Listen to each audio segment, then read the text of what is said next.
Response भी आया वो ऐसा लग रहा था कि वो उनके फादर इन लॉ के इन्फ्लुएंस में है। उनकी हेल्थ का इशू है, उनकी एज का भी इशू है और बहुत ज़्यादा मूव नहीं करती हैं। तो आने वाले टाइम में कौन ये काम करेगा? क्योंकि एक वैक्यूम जैसा तो अभी दिखेगा। Hello and welcome to the Indian Express. We are getting a breaking news. Akash Anand, who's the nephew of Bahujan Samaj Party chief Mayawati, has been expelled from the party. And to tell us more about this developing story, I have with me Lalmani. Sir, what do we know so far about the expulsion?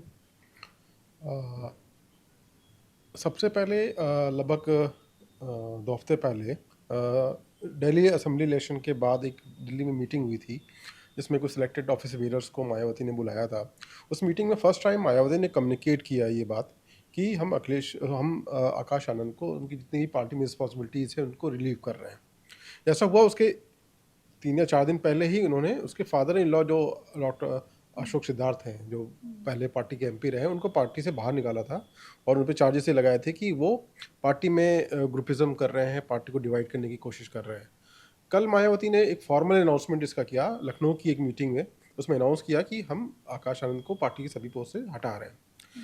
उसके बाद क्या हुआ, आज सुबह आकाश आनंद ने उसका एक response डाला फेसबुक सोशल मीडिया पे और उसमें उन्होंने लिखा कि मैं उनका कैडर वर्कर हूँ और मैं उनके सारे डिसीजंस का रिस्पेक्ट करता हूँ। I will continue working as a dedicated worker.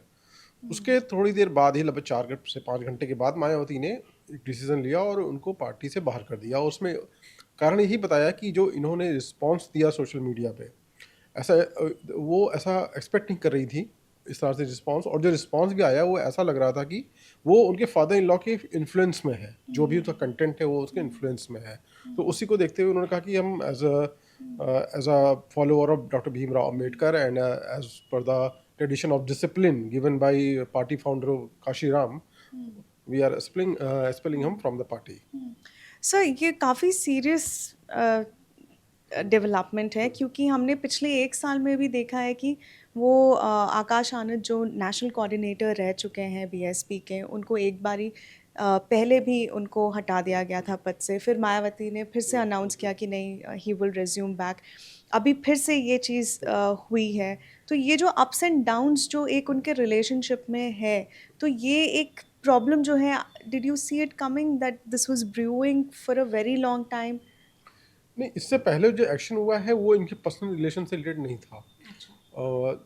जिससे पहले, क्योंकि देखिए जब 2024 बट के अभी ये लोकसभा इलेक्शन में, पर्सनल है।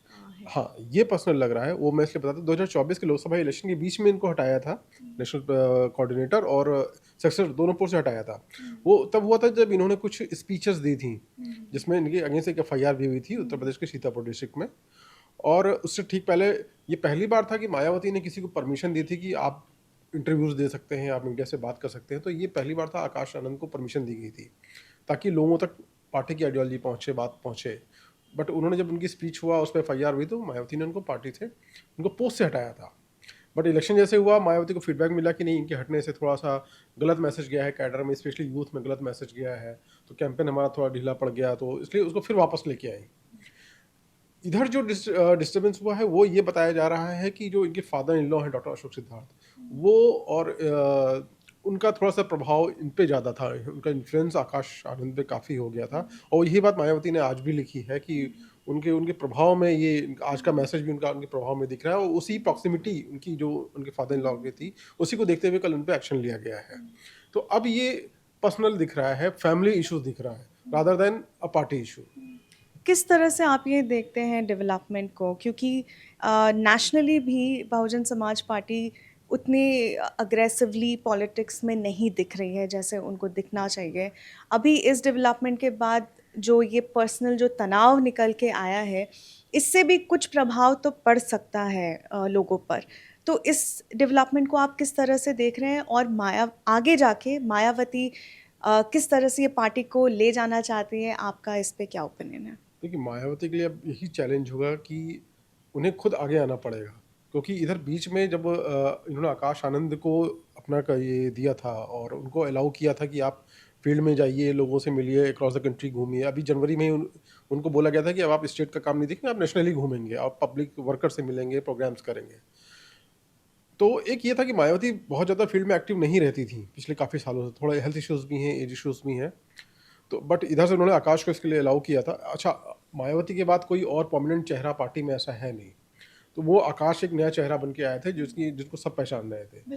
तो अब उनके हटने से ये हुआ कि एक फिर वापस एक वो वैक्यूम बना, स्पेशली यूथ वोटर्स जो हमारे यूथ वर्कर्स हैं उनमें, और ओवरऑल मायावती उतना मूव नहीं करती, तो अब उनको वो मूवमेंट करना पड़ेगा जो जितना आकाश मूव कर रहे थे, क्योंकि बाकी जिनको जिम्मेदारी दी है, चाहे वो रामजी गौतम हो, चाहे वो राजा राम हो, या और जिन लोग आए गए, उनको पार्टी के बाहर पब्लिक नहीं जानती है, या बट जो क्या मायावती इस चीज़ के लिए तैयार हैं? क्योंकि आप जैसे बोल रहे हैं, उनका हेल्थ जो है एक तरह से उनको सपोर्ट नहीं कर रहा है, उनको एक चेहरे की भी ज़रूरत जी है, जी राइट? जी तो इसका मतलब ये है कि वही अब बीएसपी का चेहरा है, और आगे जो एक एयर की बात हो रही थी कि who will be the next जी आफ्टर मायावती, उस पे क्या बहुत बड़ा एक क्वेश्चन मार्क लग बिल्कुल, ये गया है? क्वेश्चन मार्क है, और क्योंकि जैसा मैंने कहा कि उनकी हेल्थ का इशू है, उनकी एज का भी इशू है, और बहुत ज़्यादा मूव नहीं करती हैं, तो आने वाले टाइम में कौन ये काम करेगा? क्योंकि एक वैक्यूम जैसा तो अभी दिखेगा, क्योंकि अभी इलेक्शन आ रहा है, बिहार का इलेक्शन है, उसके बाद में सबसे क्रूशियल इलेक्शन उत्तर प्रदेश का है, जहाँ पे पार्टी का बेस है।